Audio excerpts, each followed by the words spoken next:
Hello everyone, welcome to Internet Learning. Hope you all are doing well. So today we are going to discuss the topic New Forms of Publication of Class 10th History Chapter number 5. So इस section में हम देखेंगे कि किस तरीके से अब India में नए नए तरीके के जो पब्लिकेशंस हैं, लिटरेरी फॉर्म्स है वो इमर्ज हो रहे थे. Printing created an apatite for new kinds of writing. अब जब प्रिंटेड आया तो उसकी वजह से अब लोग नई तरीके की राइटिंग को डिमांड कर रहे थे. एपेटाइट मतलब एक तरीके से भूख लगना. तो अब नए नए तरीके के लोगों को चीजें पढ़नी थी. As more and more people could now read, they wanted to see their own lives, experiences, emotions and relationships reflected in what they read. अब क्योंकि ज्यादा से ज्यादा लोग पढ़ सकते थे तो वो लोग जो भी चीजें वो पढ़ रहे थे उनमें अपनी लाइफ, अपने एक्सपीरियंसेस, अपने इमोशंस एंड रिलेशनशिप्स को देखना चाहते थे. मतलब कि लोग अब ऐसी चीजें पढ़ना चाहते थे जिनसे वो खुद रिलेट कर सकें, अपनी जिंदगी को जब वो देख सकें, ऐसी चीजों को वो पढ़ना चाहते थे. The novel, a literary form which had developed in Europe ideally catered to this need. तो नोवेल जो है, जो कि एक तरीके का लिटरेरी फॉर्म है जो कि यूरोप में डेवलप हुआ था, इसने लोगों की इस डिमांड को कहीं ना कहीं केटर किया. कौन सी डिमांड? लोगों की डिमांड कि लोग जो पढ़ रहे हैं उसमें अपनी लाइफ को देख सके. तो ये जो अपनी लाइफ, अपने एक्सपीरियंसेस को देखने वाली चीज है वो नोवेल ने कहीं हद तक पूरी की. क्योंकि नोवेल में क्या होता है, लोग नोवेल में पर्सनल एक्सपीरियंसेस, रिलेशनशिप्स, इमोशंस, लोगों की लाइफ, ये सारी चीजें जो है वो दर्शाई जाती हैं. तो नोवेल जो कि एक तरीके का लिटरेरी फॉर्म है जो कि यूरोप में शुरू हुआ, इसने लोगों की इस डिमांड को पूरा किया.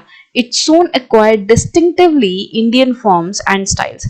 बट जैसे ही इंडिया में नोवेल्स लिखी जानी शुरू हुई तो वैसे ही नोवेल्स ने एक अपना ही रूप ले लिया इंडिया में आके. अब नोवेल्स जो है वो काफी इंडियन इन्फ्लुएंस्ड दिख रही थी. नोवेल्स को अब यूरोपियन फॉर्म में नहीं बल्कि इंडियन फॉर्म एंड स्टाइल में लिखा जा रहा था क्योंकि इंडिया के लोगों को पढ़ना है. For readers it opened up new worlds of experience. तो जो लोग पढ़ने वाले थे, जो रीडर्स हैं, उनके लिए एक तरीके से एक नई दुनिया खुल गई एक्सपीरियंस की. And gave a vivid sense of diversity of human life. और जब लोगों ने इस तरीके से नोवेल्स पढ़ी तो लोगों को ह्यूमन लाइफ के अलग अलग एक्सपीरियंसेस के बारे में पता चला. क्योंकि जब हम अपनी लाइफ को देखते हैं तो हम सिर्फ अपने नजरिए से देख पाते हैं, हमें सिर्फ अपनी प्रॉब्लम्स, अपनी खुशियां, अपने दुख दिखाई देते हैं. बट जब हम नोवेल्स वगैरह पढ़ते हैं तो हम कहीं ना कहीं दूसरे की लाइफ में झांक रहे हैं, हम दूसरे की लाइफ को समझ रहे हैं, दूसरे के लाइफ को दूसरे के पर्सपेक्टिव से देख रहे हैं. तो इससे क्या होता है, हमें लाइफ का एक अलग पर्सपेक्टिव मिलता है, लाइफ की एक अलग समझ आती है. तो अब यही चीज रीडर्स के साथ हो रही थी कि रीडर्स को अब एक नया एक्सपीरियंस मिल रहा था. Other new literary forms also entered the world of reading. Novel के साथ साथ दूसरे लिटरेरी फॉर्म जो है वो भी डेवलप हुए, जैसे कि lyrics, short stories, essays about social and political matters. तो मतलब कि सोशल एंड पॉलिटिकल मैटर्स के बारे में एसेज हो गए, छोटी छोटी स्टोरीज, लिरिक्स, ये सारी चीजें भी अब डेवलप हो गई. In different ways, they reinforced new emphasis on human lives and intimate feelings about the political and social rules that shaped such things. तो कहीं ना कहीं ये जो नए फॉर्म्स, नए लिटरेरी फॉर्म्स डेवलप हो रहे थे, इनकी वजह से human life and intimate feelings के ऊपर काफी जोर दिया गया. लोगों को अलग तरीके से ह्यूमन लाइफ को एक्सपीरियंस करने का मौका मिला, ह्यूमन लाइफ को देखने का मौका मिला. About the political and social rules, politics and society के बारे में भी काफी ज्यादा डिस्कशंस हो रही थी. तो इससे रिलेटेड भी लोगों को अब अवेयरनेस हुई, लोगों की अलग अलग परसेप्शंस बनी. By the end of 19th century, a new visual culture was taking place. 19th century के एंड आते आते अब एक नया विजुअल कल्चर जो है नया रूप ले रहा था. विजुअल कल्चर मतलब दिखाई देने वाली चीजें, मतलब अब इमेजेस का इस्तेमाल होने लग गया था. With the setting up of an increasing number of printing presses, visual images could be easily reproduced in multiple copies.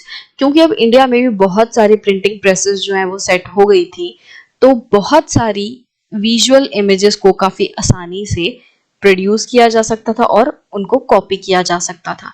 इसकी वजह से क्या हुआ, अब टेक्स्ट में इमेजेस का भी इस्तेमाल बढ़ गया. Painters like Raja Ravi Varma produced images for mass circulation. Raja Ravi Varma जैसे पेंटर्स ने क्या किया, बहुत ज्यादा इमेजेस प्रोड्यूस की पूरे जनता को दिखाने के लिए, जनता तक पहुंचाने के लिए. Poor wood engravers who made wood blocks set up shops near the letter presses. जो गरीब वुड इनग्रेवर्स होते हैं, वुड इनग्रेवर्स मतलब जो लकड़ी में नक्काशी का काम करते हैं, लकड़ी में कुछ ना कुछ डिजाइन वगैरह देते हैं, तो ऐसे गरीब वुड इनग्रेवर्स ने अपनी जो शॉप है वो लेटर प्रेस के पास लगा ली। मतलब एक तरीके से प्रिंटिंग प्रेस के पास वुड ब्लॉक इनग्रेवर्स ने अपनी दुकान लगा ली and were employed by the print shops. और इनको प्रिंट शॉप वालों ने काम पे रख लिया, क्योंकि अब ये जो वुड ब्लॉक पे क्या करेंगे, ये इनग्रेवर्स वुड ब्लॉक पे ये कोई इमेज की नक्काशी करेंगे, इमेज को बनाएंगे और फिर जो प्रिंट शॉप है वो उस वुड ब्लॉक पे कलर लगा के कितनी चाहे तस्वीरें बना सकती है, निकाल सकती है। तो इस तरीके से जो वुड इनग्रेवर्स हैं उनको भी प्रिंट शॉप में काम मिला। Cheap prints and calendars easily available in the bazaar could be bought even by the poor to decorate the walls of their homes and or place of work। तो जो सस्ते प्रिंट्स रहते थे जैसे कैलेंडर हो गया, ठीक है, ये सारी चीजें बाजार में बहुत ही आसानी से मिल जाती थी और जो गरीब लोग हैं वो लोग भी कैलेंडर वगैरह को खरीद पाते थे और अपने घरों के अपने जगह, अपने काम की जगह को वो डेकोरेट कर पाते थे कैलेंडर्स वगैरह लगा के। These prints began shaping popular ideas about modernity and tradition, religion and politics, and society and culture। तो अब ये जो prints आ रहे हैं, images print हो रही हैं, इन सब की वजह से लोगों को नया आइडिया मिला, लोगों को अगेन एक नया नजरिया मिला चीजों को देखने का। मॉडर्निटी एंड ट्रेडिशन के बारे में लोग अवेयर हुए कि अच्छा ये चीज मॉडर्निटी है, ये चीज हमारे ट्रेडिशंस है, इन सारी चीजों से लोग और ज्यादा जुड़ने लग गए। रिलीजन एंड पॉलिटिक्स में लोग ज्यादा घुसने लग गए। अब रिलीजियस डिबेट्स पे बातें हो रही हैं, रिलीजियस ट्रेडिशंस पे बातें हो रही हैं, पॉलिटिक्स पे बातें हो रही हैं, डिस्कशंस हो रही हैं, सोसाइटी एंड कल्चर, इन सारी चीजों पे डिस्कशंस हो रही हैं, इनसे रिलेटेड इमेजेस पिक्चर्स बनाई जा रही हैं। तो अब लोग जो हैं वो बहुत ज्यादा इन सारी चीजों से एसोसिएट हो रहे थे। By the 1870s, caricatures and cartoons were being published in journals and newspapers commenting on social and political issues। तो 1870s से caricatures and cartoons भी पब्लिश होना शुरू हो गए थे journals and newspapers में, जो कि social and political issues पे बात करते थे। कैरिकेचर्स क्या होता है? कैरिकेचर्स भी एक तरीके से कार्टून जैसे ही होते हैं। उसमें क्या होता है कि किसी चीज को बहुत ज्यादा फनी मतलब ओवर दिखाया जाता है कि जैसे पर्सन नॉर्मली ऐसा दिखता है तो उसको कुछ और ही दिखाया जाएगा, उसको बहुत ही फनी वे में दिखाया जाएगा, तो वो चीज है कैरिकेचर। तो कैरिकेचर एंड कार्टून्स को यूज करके अलग अलग मुद्दों को उठाया जा रहा था न्यूज़पेपर एंड मैगजीन्स में, जर्नल्स में। Some caricatures ridicule the educated Indians' fascination with Western taste and clothes। बहुत सारे ऐसे कैरिकेचर्स बने जिसमें कि पढ़े लिखे इंडियंस की जो फैसिनेशन है वेस्टर्न टेस्ट एंड क्लोथ को लेकर उसका मजाक बनाया जा रहा था, उसकी निंदा की जा रही थी। हो क्या रहा था, जैसे आप आज भी देखोगे तो जितने आपको ज्यादा पढ़े लिखे लोग देखेंगे वो वेस्टर्न वर्ल्ड की तरफ ज्यादा जा रहे हैं। मतलब वो वेस्टर्न कपड़े पहनेंगे, वेस्टर्न खाने की बात करेंगे, वो इंडियन चीजों से दूर जाते हैं। यही चीज पहले भी हो रही थी। तो जो पढ़े लिखे इंडियंस थे वो मतलब वेस्टर्न टेस्ट, वेस्टर्न क्लोथ्स, इन सारी चीजों की बात करते थे। और जो नॉर्मल आदमी है उसको ऐसा लगता था कि भाई क्यों इतना वेस्टर्न वेस्टर्न कर रहे हो, उन्होंने इतना क्या वो कर लिया जो तुम अपने ट्रेडिशन को लात मार के उनके जो ट्रेडिशन है उनको इतना ज्यादा सराहा रहे हो। तो लोग इस चीज पे निंदा करते थे। पढ़े लिखे जो इंडियंस उनकी फैसिनेशन जो है वेस्टर्न से, वेस्टर्न चीजों को लेकर, उसका लोग मजाक बनाते थे और निंदा करते थे। While others express the fear of social change, तो कुछ लोगों ने सोशल चेंज के ऊपर डर भी दिखाया, ऐसे कार्टून्स वगैरह बनाए जो कि सोशल चेंज को दिखाते हैं और उससे क्या क्या नुकसान हो सकते हैं उनको दिखाते हैं। तो कुछ लोगों ने अपने सोशल चेंज को लेकर डर को भी जताया कैरिकेचर्स एंड कार्टून्स के through. There were imperial caricatures lampooning nationalist. तो इंपीरियल कैरिकेचर्स बन रहे थे, मतलब जो ब्रिटिशर्स हैं वो कुछ ऐसे कार्टून्स वगैरह बना रहे थे जो कि नेशनलिस्ट का मजाक बना रहे थे। लैम्पोनिंग मतलब मजाक बनाना, उनकी एक तरीके से उपहास उड़ाना, ठीक है। तो नेशनलिस्ट का मजाक बनाया जा रहा था, क्रिटिसाइज किया जा रहा था। तो इंपीरियल मतलब ब्रिटिशर्स ऐसे कार्टून प्रिंट करवा रहे थे जिसमें नेशनलिस्ट की निंदा हो रही थी। नेशनलिस्ट कौन? जो हमारी आजादी के लिए, हमारे देश के जो एक तरीके से फ्रीडम फाइटर्स हैं जो कि हमारे देश के आजादी के लिए लड़ रहे थे, तो ऐसे लोगों का मजाक बनाया जा रहा था। वहीं जो नेशनलिस्ट कार्टून है वो इंपीरियल रूल को क्रिटिसाइज कर रहे थे।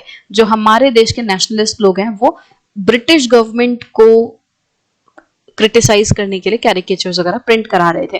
तो दोनों ही तरफ से हो रहा था। इंपीरियल भी कैरिकेचर्स वगैरह बनवा रहे थे, हमारे जो नेशनलिस्ट है वो भी कैरिकेचर्स वगैरह बनवा रहे थे इंपीरियल्स को क्रिटिसाइज करने के लिए।